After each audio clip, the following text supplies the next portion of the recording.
Monsieur Varnier et Monsieur Trichard se rendent à un salon professionnel pour présenter leurs travaux de recherche et conclure de nouveaux contrats.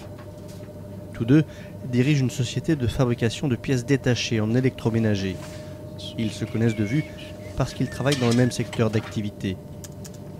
Nos deux chefs d'entreprise comptent sur le travail de recherche effectué ces dernières années pour maintenir voire développer le chiffre d'affaires de leur société. L'enjeu est important en période de crise dans un contexte de mondialisation avec la concurrence des compagnies étrangères.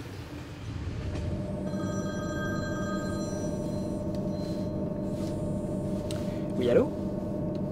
Ah, comment allez-vous? Oui, en effet, ça fait un petit moment, oui. Oh, je vous avais pas vu. Bonjour. Oui. Bah écoutez, voyons-nous la semaine prochaine, oui. Déjà, éventuellement, il y a votre vacances. Oui. Ah, oui, mais vraiment, comme vous voulez. Mais dites-moi, il faut le faire. D'accord. Sans pas tout va bien, oui. Moi, de mon côté, ça bouge bien, là. Je suis sur de nouvelles innovations. Nous sommes dans un salon professionnel pour fabricants de pièces détachées en électroménager. Manifestation privilégiée pour faire connaître ces innovations et surtout conclure des marchés. Les photos prises par M. Trichard dans le train lui ont donné des idées. Il retrouve M. Varnier qui vient de conclure plusieurs contrats. Monsieur Varnier. Comment allez-vous depuis notre dernière rencontre dans le train? Les affaires vont bien?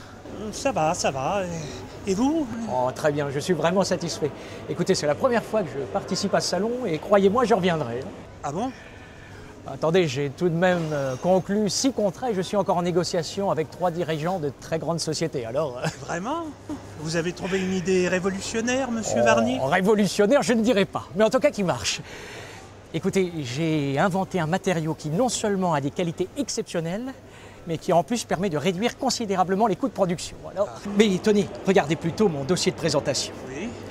Plutôt réussi, non? Ah oui? Eh oui. Et sinon, vous avez déjà quelque chose de prévu pour ce soir? Pas vraiment, non? Alors permettez-moi de vous inviter. C'est d'accord. Je vous laisse ma carte. Appelez-moi à 19h30, je vous dirai où nous retrouver. Eh bien, très bien. Alors à ce soir?